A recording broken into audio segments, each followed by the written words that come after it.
Hello dear students, आप सभी लोगों का स्वागत है। और आज हम पढ़ने जा रहे हैं कक्षा 11 भौतिक विज्ञान मीन्स क्लास 11 का भौतिक विज्ञान पढ़ेंगे। और मैं स्टार्ट करने जा रहा हूँ पार्ट 2 चैप्टर 1 ठोसों के आंतरिक गुण। चैप्टर का नेम है ठोसों के आंतरिक गुण। इसका आज लेक्चर 1 है, पहला लेक्चर हम लोग स्टार्ट करने जा रहे हैं। और मेरे बारे में थोड़ा इंट्रोडक्शन जान लो। मेरा नाम है संजय और मैं IIT दिल्ली से हूँ। ठीक है, तो पहला चैप्टर है ठोसों के आंतरिक गुण या प्रत्यास्थता। इसको इंग्लिश में हम लोग बोलते हैं मैकेनिकल प्रॉपर्टीज ऑफ सॉलिड्स। तो एक चीज़ मैं बताना चाहता हूँ कि आप लोग इंग्लिश के जितने भी टर्म यहाँ पे यूज होंगे उन सबको याद रखना, क्योंकि आगे 12th के बाद जैसे ही आप लोग बाहर निकलोगे, कुछ भी करोगे तो वहाँ पे इंग्लिश का बहुत महत्व है। आप इंजीनियरिंग कर रहे हो, बीटेक कर रहे हो, बीएससी कर रहे हो, तो वहाँ भी इंग्लिश का बहुत महत्व है। तो यदि आपको ये सब टर्म याद रहेगा तो आपको हिंदी मीडियम में भले ही हो बट इंग्लिश में पढ़ने में कोई प्रॉब्लम नहीं होगा। ठीक है, तो मैं यही सजेस्ट करूँगा कि जितने भी इंग्लिश के टर्म होगा मैं उसको यहाँ पे बता दूंगा और आप लोग उसको याद रखना। तो पहला चैप्टर है ठोसों के आंतरिक गुण प्रत्यास्थता। स्टार्ट करते हैं चैप्टर को, प्रस्तावना से स्टार्ट करते हैं। प्रस्तावना, इंट्रोडक्शन। ये क्या है, इसका प्रस्तावना देखो। यदि किसी वस्तु पर बाह्य बल लगाने पर उसकी आकृति, आकार अथवा स्थिति में परिवर्तन हो जाए तब इस अवस्था में वस्तु विरूपित या डिफॉर्म्ड कहलाती है। तब इस अवस्था में वस्तु विरूपित अथवा डिफॉर्म्ड कहलाती है तथा वस्तु पर लगाया गया बाह्य बल विरूपक बल कहलाता है, डिफॉर्मिंग फोर्स कहलाता है। इसको समझो, इसको मैं थोड़ा समझाता हूँ आपको। तो जैसे मान लो कोई वस्तु है, ये कोई रॉड है समझ लो, लोहे की छड़ है। ठीक है, ये लोहे की छड़ नहीं, मान लो रबड़ की छड़ है। लोहे से समझ नहीं आएगा तो मैं बोल रहा हूँ कि ये RUBBR रबर की कोई रॉड है। ठीक है, रबर का है मतलब अगर आप इसको खींचोगे फोर्स लगा के, सपोज यहाँ पे F लगा रहे हो बला, यदि आप इसको F बल लगा के खींच रहे हो तो ये तनेगा, मीन्स इसका लंबाई बढ़ जाएगा, इतना हो जाएगा ना। सपोज इतना हो गया, ठीक, पहले इतना था, अब इसकी लंबाई बढ़ गई तो हम लोग इसको बोलेंगे विरूपित हो गई है। क्या हो गई? डिफॉर्म्ड हो गई है, विरूपित हो गई है।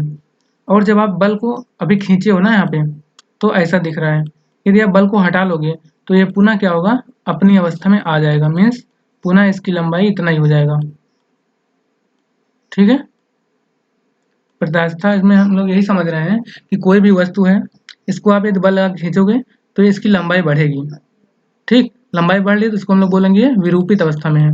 क्या है? विरूपित अवस्था में है ये है विरूपित। और जब मैं बल यहाँ से लगाना बंद कर दूंगा, जब मैं इसको खींचा था तो बढ़ रही थी, जब मैं इसको बल लगाना बंद कर दिया तो क्या होगा? पुनः ये अपनी अवस्था में आ जाएगा। ये हो जाएगा उसकी प्रारंभिक अवस्था ना, ये प्रारंभिक अवस्था, बाद में भी वही अवस्था पे आ जाएगा। तो यहाँ पे जो बल लग रहा है इसे हम लोग बोलेंगे विरूपक बल, डिफॉर्मिंग फोर्स। डिफॉर्मिंग मीन्स ऐसा फोर्स जो डिफॉर्मेशन कर रहा है। ठीक है, यही यहाँ पे लिखा है। यदि किसी वस्तु पर बाह्य बल लगाने पर उसकी आकृति, आकार अथवा स्थिति में परिवर्तन हो जाए तब इस अवस्था में वस्तु विरूपित कहलाती है, डिफॉर्म्ड कहलाती है। यह कहलाएगा कि वस्तु डिफॉर्म्ड हो चुकी है तथा वस्तु पर लगाया गया बाह्य बल विरूपक बल कहलाता है। ठीक है, यह हो गया प्रस्तावना। आगे बढ़ते हैं। प्रत्यास्थता, इलास्टिसिटी क्या होता है, प्रत्यास्थता क्या होता है, इसके बारे में समझेंगे हम लोग। प्रत्यास्थता क्या है? प्रत्यास्थता यहाँ से आपको देखना है वस्तु का वह गुण, किसी भी वस्तु का वह गुण, वह property, that property of a metal, that property of a thing, mean किसी वस्तु का वह गुण, गुण को क्या बोलते हैं इंग्लिश में? प्रॉपर्टी। ठीक है, प्रॉपर्टी, वस्तु का वह गुण जिसके कारण वस्तु पर लगाए गए विरूपक बल को हटा लेने पर वस्तु अपनी पूर्व अवस्था को प्राप्त कर लेती है अथवा प्राप्त करने का प्रयत्न करती है, प्रत्यास्थता कहलाता है। तो पहला चीज हमको ये समझ में आ गया कि प्रत्यास्थता किसी भी वस्तु का गुण होता है। गुण मतलब प्रॉपर्टी, गुण मतलब प्रॉपर्टी, PROPERTY, किसी भी पदार्थ का गुण होता है। गुण का मतलब कोई भी वस्तु का जो गुण होगा वो चेंज नहीं होगा। जैसे मान लो प्रत्यास्थता हम लोग देख रहे हैं, मैं रबर लिया, रबर की प्रत्यास्थता कुछ भी है, ठीक, मान लो उसकी एक वैल्यू होगा, तो यदि आप रबर को काट दोगे, मान लो इतना लंबाई था, आधा कर दिया, तब भी उसका प्रॉपर्टी चेंज नहीं होगा। मीन्स किसी भी पदार्थ का जो गुण होता है वो कभी भी चेंज नहीं होता। तो प्रत्यास्थता के बारे में आप लोग जान लो कि रबर है, किसी एक टाइप के मटेरियल के लिए वो हमेशा कांस्टेंट होगा। रबर के लिए कुछ कुछ वैल्यू होगा, स्टील के लिए कुछ होगा, लोहा के लिए कुछ होगा, ठीक है। तो लोहे का आप क्वांटिटी पे डिपेंड नहीं करेगा कि आप लोहा 1 kg लोहा लिए हो या 2 kg लिए हो, या उसकी लंबाई 1 मीटर है या 4 मीटर है। कोई भी लोहा लोगे, उसका जो प्रत्यास्थता होगा वो सेम सेम क्वालिटी होगा। ओके, तो ये चीज़ ध्यान रखना। अब देखो ये क्या है प्रत्यास्थता, वस्तु का वह गुण जिसके कारण वस्तु पर लगाए गए विरूपक बल को हटा लेने पर, विरूपक बल मैं बता दिया था अभी, वस्तु अपनी पूर्व अवस्था को प्राप्त कर लेती है, अथवा प्राप्त करने का प्रयत्न करती है, प्रत्यास्थता कहलाता है। तो जो एग्जाम्पल अभी मैं लिया था, उसी एग्जाम्पल इसको फिर से एक बार समझाता हूँ मैं। एग्जाम्पल क्या लिया था, कोई वस्तु है, इसको मैं बाह्य बल लगाया F, तो इसकी लंबाई बढ़ेगा। मैं इसको खींचने का प्रयास किया तो लंबाई बढ़ेगा ना, यहाँ पे इतना था, अब बाद में इतना हो गया लंबाई, बल अभी भी लगा हुआ है। बट जैसे ही मैं बल को हटा लूँगा तो वस्तु अपनी प्रारंभिक अवस्था में आ जाएगी, मीन्स इसकी लंबाई इतना हो जाएगा ना। तो ऐसा प्रत्यास्थता क्या है, ऐसा गुण जिससे यदि उस पर मैं बल लगाऊं तो उसकी लंबाई बढ़ जाए, और बल को हटा लूं तो पुनः प्रारंभिक अवस्था में आ जाती है अथवा आने का प्रयास करती है। तो इस प्रकार के गुण को क्या बोलते हैं हम लोग, प्रत्यास्थता। यहाँ पे देखो, ये वस्तु प्रारंभिक अवस्था में आ भी सकती है, और ऐसा भी हो सकता है कि इसकी लंबाई जो है प्रारंभिक अवस्था से थोड़ा ज़्यादा हो, मीन्स आने का प्रयास कर रही है बट पूरा प्रारंभिक अवस्था में नहीं आ पा रही है। ऐसा क्यों, पहले लंबाई इतना था और अब लंबाई कितना हो गया, इससे थोड़ा सा ज़्यादा है। मीन्स ये प्रारंभिक अवस्था में आने का प्रयास की बट पूर्णतः प्रारंभिक अवस्था में नहीं आ पाई है। तो ये जो गुण होता है कुछ पदार्थों में, जैसे रबर में होता है, रबर में ज़्यादा देखने को मिलता है, क्योंकि रबर को आप खींचोगे उसके बाद छोड़ दोगे तो पुनः प्रारंभिक अवस्था में आ जाएगी। इसे ही बोलते हैं हम लोग प्रत्यास्थता। प्रत्यास्थता के बारे में आप लोगों ने समझ लिया। तो आप लोगों को देखो नोट्स बनाने में कोई दिक्कत नहीं होगा, क्योंकि मैं यहाँ पे उतना ही मटेरियल रखा हूँ जितना कि आप नोट्स में लिख सको। ठीक, तो मैं इसको मिटा दूंगा, तो आप लोग इसको लिख देना, नोट्स में लिख लेना, और नोट्स बनाना, क्योंकि नोट्स बहुत इंपॉर्टेंट होता है। अब जैसे एक और एग्जांपल मैं बता रहा हूँ प्रत्यास्थता के लिए। ये एग्जांपल क्या है, सपोज आप हथेली है, आपका हथेली है, उसको जब आप हाथ से प्रेस करोगे, एक उंगली से, मतलब जब इसको दबाओगे हथेली को, तो क्या होगा, हथेली दबेगा, ठीक है। फिर जब उंगली को हटा लोगे तो पुनः हथेली वैसे का वैसे हो जाएगा। मीन्स आप हथेली को दबाओगे जब उंगली से तो थोड़ा ये दबेगा, जब आप प्रेस करना बंद करोगे, मीन्स हाथ उंगली को हटा लोगे तो हाथ आपका पुनः वैसे हो जाएगा। ऐसा क्यों हो रहा है, प्रत्यास्थता कारण होता है। ठीक, इसका भी रीजन प्रत्यास्थता ही है। ठीक है, अब आगे देखो प्रत्यास्थ व्यवहार, इलास्टिक बिहेवियर। यहाँ पे हम लोग पढ़ेंगे इलास्टिक बिहेवियर क्या होता है।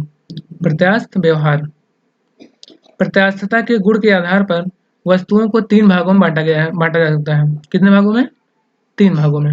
कौन कौन सा है, प्रत्यास्थ वस्तुएं, इलास्टिक वस्तुएं, सुघट या प्लास्टिक वस्तुएं, और थर्ड नंबर है दृढ़ वस्तुएं। 3 प्रकार क्या हो गया, प्रत्यास्थ, सुघट या प्लास्टिक, दृढ़।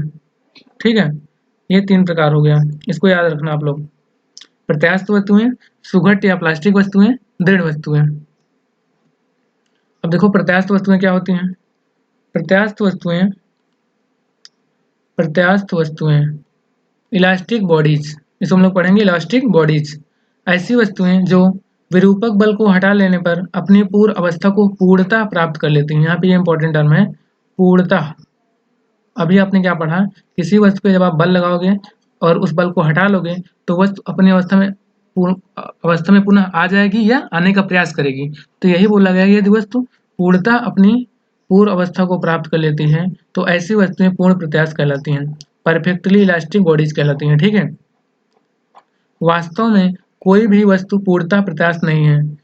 प्रकृति में कोई भी वस्तु पूर्णतः प्रत्यास्थ नहीं है, मीन्स कोई भी ऐसा वस्तु नहीं है कि आप उस पर बल लगाएं और बल जैसे ही आपने हटा लिया वो वस्तु अपनी प्रारंभिक अवस्था में पुनः आ जाएगी। ऐसा कुछ रियल में पॉसिबल नहीं है, बट अप्रोक्सीमेटली हम मान सकते हैं। जैसे रबर है, इसको आपने खींचा फिर छोड़ दिया तो ये अपनी प्रारंभिक अवस्था में आ जाती है, बट उसमें भी कुछ ना कुछ डिफॉर्मेशन होता है। मीन्स एग्जैक्ट वो सेम पोजिशन नहीं होती है, बट आप देखोगे तो आपको लगेगा कि जितना उसकी पोजिशन पहले था बाद में भी उसकी पोजिशन उतना ही है। ठीक है, तो बट एक्चुअल में वास्तव में कोई भी वस्तु पूर्णतः प्रत्यास्थ नहीं है, परंतु अभी तक ज्ञात पदार्थों में, मतलब जितने पदार्थ अभी तक ज्ञात हैं उसमें क्वार्ट्ज, ये इंपॉर्टेंट एग्जाम्पल, क्वार्ट्ज की प्रत्यास्थता सबसे अधिक होती है। तो आपको इसमें याद रखना है, क्वार्ट्ज जो होता है उसकी प्रत्यास्थता सबसे अधिक होता है, QUARTZ, या हिंदी में क्वार्ट्ज लिखा हुआ है ना, इंग्लिश में ऐसे लिखा जाता है क्वार्ट्ज। अतः उसे लगभग पूर्ण प्रत्यास्थ मानते हैं। तो मीन्स किसी एक पूर्ण प्रत्यास्थ का एग्जाम्पल बताइए तो क्वार्ट्ज, QUARTZ, ये एग्जाम्पल हो जाएगा। Okay, is this clear to everyone? आगे बढ़ते हैं। तो यहाँ पे क्या याद रखना है, पूर्ण प्रत्यास्थ का उदाहरण क्या है, क्वार्ट्ज। अब देखो, मैं रबड़ का एग्जाम्पल ले रहा था कि रबड़ को एक्चुअल में पूर्ण प्रत्यास्थ नहीं होता है, बट मैं एग्जाम्पल के लिए समझा रहा हूँ कि रबड़ है, रबड़ को आप जब खींचोगे, रबड़ को जब आप यहाँ से खींचोगे इसकी लंबाई बढ़ेगी, इधर से बल लगाओगे ना, इधर खींचोगे और यहाँ से इधर खींचोगे तो लंबाई इसकी बढ़ेगी। जब आप बल लगाना छोड़ दोगे मीन्स पुनः वस्तु अपने रबड़ अपने अवस्था में आ जाएगी। ये कोई रबड़ है, ठीक है। तो इस तरीके से प्रत्यास्थ व्यवहार को आप लोग समझ सकते हो। तो एग्जाम्पल में ये वाला एग्जाम्पल याद रखना, ठीक। फॉर एग्जाम्पल,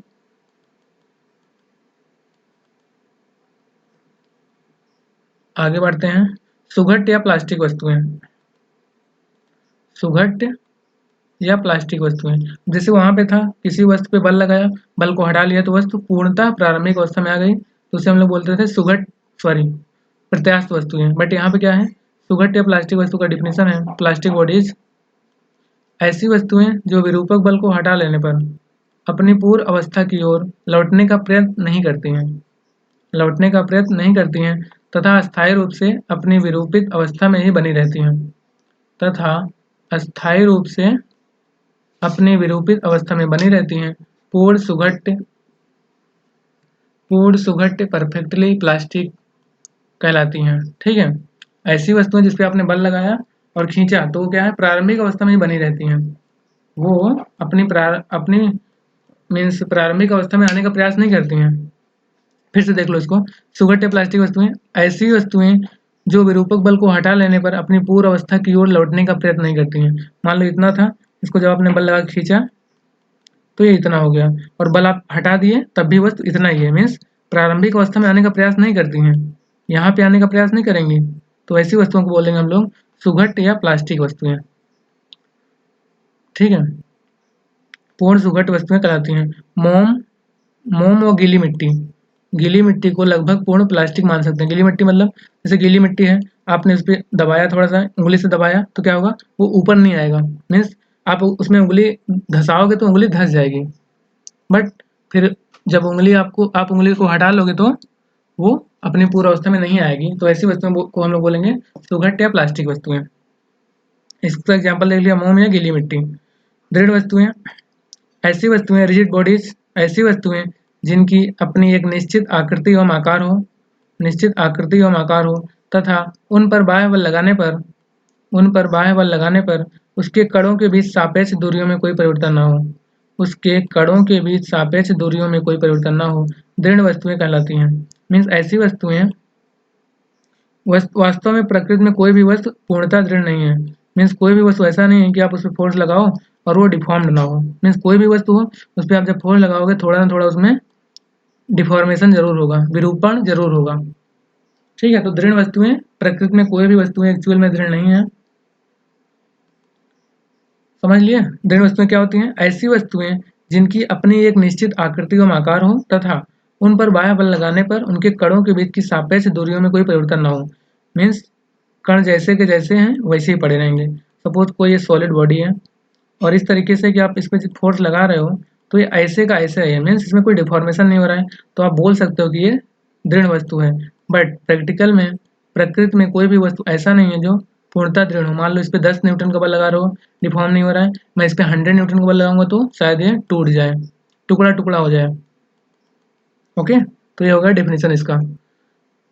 अब देखो मोम का एग्जाम्पल है, ऐसे मोम है, गीली मिट्टी। मोम क्या है, इसको आप कितना थोड़ा सा फोर्स लगाओगे तो ये दब जाएगा ना इधर से, या ऊपर से दबाओगे दब जाएगा, बट पुनः अपनी प्रारंभिक अवस्था में ये नहीं आएगा। पिघला हुआ मोम रहेगा तो ये थोड़ा सॉलिड है ना, तो इसमें वो प्रॉपर्टी नहीं दिखेगा, बट ये पिघला, जब पिघल जाएगा तो इसको आप दबाओगे हाथ से, उंगली से, तो दब जाएगा और अपनी प्रारंभिक अवस्था में आने का प्रयास कभी नहीं करेगा। तो इसलिए इसे बोलते हैं हम लोग सुघट्य या प्लास्टिक वस्तुएं। इसमें जो एग्जाम्पल है वो इंपॉर्टेंट है, एग्जाम्पल याद रखना और डेफिनेशन भी इसका याद रखना। आगे देखते हैं प्रत्यास्थता की सीमा। What is limit of elasticity. प्रत्यास्थता की सीमा क्या होती है? तो देखो दोस्तों, प्रत्यास्थता की सीमा क्या होती है? जैसे कोई भी वस्तु है, आप इसको फोर्स लगा रहे हो, रबड़ है ना, जब आप रबड़ को खींच रहे हो तो क्या होता है, पुनः अपनी प्रारंभिक अवस्था में आ जाती है। बट एक कंडीशन ऐसा होगा कि आप रबड़ को खींचोगे ना तो पुनः प्रारंभिक अवस्था में नहीं आएगा, बट वो टूट सकता है। क्या हो सकता है? टूट सकता है रबड़। वैसे ही मान लो कोई मैंने स्टील का तार लिया, इसको जब आप खींचोगे, थोड़ा सा खींचोगे तो पुनः प्रारंभिक अवस्था में आ जाएगा। बट एक कंडीशन ऐसा होगा कि आप खींचोगे तो तार तन जाएगा, मीन्स पुनः प्रारंभिक अवस्था में नहीं आएगा। मीन्स जो इसको मीन्स किसी वस्तु को जब आप खींचते हो वो पुनः अपनी प्रारंभिक अवस्था में आ जाता है, इसकी एक सीमा होती है। मीन्स किसी एक वैल्यू तक आप फोर्स को लगाओगे और छोड़ दोगे तो वस्तु अपनी पुनः प्रारंभिक अवस्था में आ जाएगी। बट ऐसा नहीं कि आप कितना भी फोर्स लगाओ, तो उसी सीमा को हम लोग बोलते हैं प्रत्यास्थता की सीमा, लिमिट ऑफ प्लास्टिसिटी। ये क्या होता है? लिमिट ऑफ प्लास्टिसिटी, इसका डेफिनेशन देखो, विरूपक बल का वह अधिकतम मान, विरूपक बल का वह अधिकतम मान जिसके लिए किसी वस्तु में प्रत्यास्थता का गुण विद्यमान रहता है, प्रत्यास्थता का गुण विद्यमान रहता है, उस वस्तु के पदार्थ की प्रत्यास्थता की सीमा कहलाती है। मीन्स विरूपक बल का वह मैक्सिमम वैल्यू, मीन्स वह अधिकतम मान जिसके लिए किसी वस्तु में प्रत्यास्थता का गुण विद्यमान रहता है, उस वस्तु के पदार्थ की प्रत्यास्थता की सीमा कहलाती है। इसको एग्जाम्पल समझो। यह आपका हाथ है, इस पर मैं यदि फोर्स लगा रहा हूँ, थोड़ा सा मैं फोर्स लगाया, फोर्स लगा के इसको दबाया, फिर फोर्स को हटा लिया, तो क्या हुआ, हाथ पुनः अपनी प्रारंभिक अवस्था में आ गया। बट आप फोर्स को धीरे धीरे बढ़ाओ, मीन्स बल लगा रहे हो सपोज 5 न्यूटन, थोड़ा और तेज दबाओ, और तेज दबाओ, और तेज दबाओ। एक कंडीशन ऐसा आएगा कि जब हाथ को बहुत तेज दबा दोगे ना तो हाथ में फ्रैक्चर हो जाएगा। मीन्स आपका हाथ पुनः प्रारंभिक अवस्था में नहीं आएगा, बट डिफॉर्म हो जाएगा, कुछ प्रॉब्लम हो जाएगा। ठीक है, तो इस केस को हम लोग बोलते हैं प्रत्यास्थता की सीमा। मीन्स एक ऐसी वैल्यू होगी कि आप हाथ को दबाओ तो आपका जो स्किन है वो पुनः अपनी प्रारंभिक अवस्था में आ जाएगा। बट बहुत ज़्यादा जब दबा दोगे, सपोज आप मान लो हथौड़ा से उसको पीट रहे हो, तो क्या होगा, पुनः प्रारंभिक अवस्था में आएगा? कभी नहीं आएगा ना। तो यही चीज़ यहाँ पे ध्यान देना है। ठीक है, तो वही मतलब बल का वह मान जहाँ तक प्रत्यास्थता गुण उस वस्तु में पाया जाता है वो प्रत्यास्थता की सीमा कहलाता है। अब देखो आणविक मॉडल के आधार पर प्रत्यास्थता की गुणात्मक व्याख्या। आणविक मॉडल ये सब तो आप लोग केमिस्ट्री में पढ़े होंगे, बट यहाँ पे मैं थोड़ा समझाने का प्रयास करता हूँ। आणविक मॉडल के आधार पर प्रत्यास्थता की गुणात्मक व्याख्या, effective explanation of elasticity on the basis of molecular model. Molecular model में आणविक मॉडल। तो ये क्या होता है, देखो इस मॉडल के अनुसार प्रत्येक पदार्थ परमाणुओं से मिलकर बना है। आप लोगों ने डाल्टन का नियम पढ़ा होगा। प्रत्येक पदार्थ परमाणुओं से मिलकर बना होता है। एक ठोस क्रिस्टल के परमाणु एक समव्यूह रेगुलर अरे के रूप में वैद्युत बलों द्वारा इस प्रकार जुड़े रहते हैं जैसे कि वे परस्पर स्प्रिंगों द्वारा जोड़ दिए गए हैं। मीन्स जो मॉलिक्यूल होते हैं वो इस तरीके से जुड़े होते हैं, सपोज आपने उसको स्प्रिंग से जोड़ दिया हो। जैसे यहाँ पे देखो एक डायग्राम बना है, एक मॉलिक्यूल ये हो गया, एक मॉलिक्यूल ये हो गया, एक मॉलिक्यूल ये हो गया, एक अणु ये हो गया और एक अणु ये हो गया। ये सब इस तरीके से दिख रहे हैं कि इनको हम लोग स्प्रिंग से जोड़ दिए हों। ठीक है, यहाँ पे देखो दिख रहा है ना, स्प्रिंग से जोड़ दिए गए हों। रेगुलर अरे, नियमित मीन्स व्यू, नियमित क्रम से, मतलब ये सब अरेंज होते हैं। ठीक है, इन काल्पनिक स्प्रिंगों के बल नियतांक को अंतरा परमाणु बल नियतांक कहते हैं। इन काल्पनिक स्प्रिंगों, ये सब एक्चुअल में वहाँ पे स्प्रिंग नहीं होता, हम लोग एज्यूम कर रहे हैं कि सब स्प्रिंग की तरह बिहेव करेंगे, स्प्रिंग की तरह दिखेंगे। तो इन काल्पनिक स्प्रिंग के बल नियतांकों को हम लोग अंतरा परमाणु बल नियतांक कहते हैं। अंतरा परमाणु बल नियतांक कहते हैं। जैसे यहाँ पे देखो, इन काल्पनिक स्प्रिंगों के बल नियतांक को अंतरा परमाणु बल नियतांक कहते हैं। इंटरमोलिकुलर फोर्स कांस्टेंट, जिसे हम लोग के से डिनोट करते हैं, के से प्रदर्शित करते हैं, स्मॉल के। क्या है ये? स्मॉल के। अंतरा परमाणु बल नियतांक के इक्वल टू, इसकी वैल्यू होती है Y into R zero. Y into R zero, Y क्या है इसको समझो। जहाँ आर जीरो अणुओं परमाणुओं के बीच की साम्य दूरी है, अणुओं परमाणुओं के बीच की साम्य दूरी। आर जीरो क्या है, इसको आर नॉट भी पढ़ते हैं, आर जीरो को आर नॉट या आर जीरो, अणुओं परमाणुओं के बीच की साम्य दूरी है। जैसे यहाँ पे देखो कोई एक अणु ये है, कोई एक अणु ये है, इसको पहले वाले एग्जांपल समझो, समझ में आएगा। ये वाला देखो, एक अणु ये हो गया, एक अणु ये हो गया, इसके बीच की जो दूरी होगी उसे हम लोग बोलेंगे r0।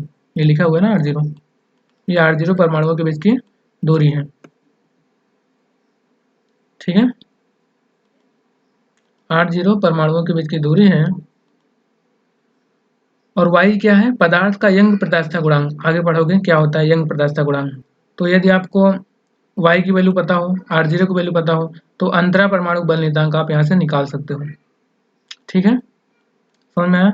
तो अब इसी से रिलेटेड मैं आपको एक क्वेश्चन दूंगा और उम्मीद करता हूँ कि आप लोग इस क्वेश्चन को सॉल्व करोगे।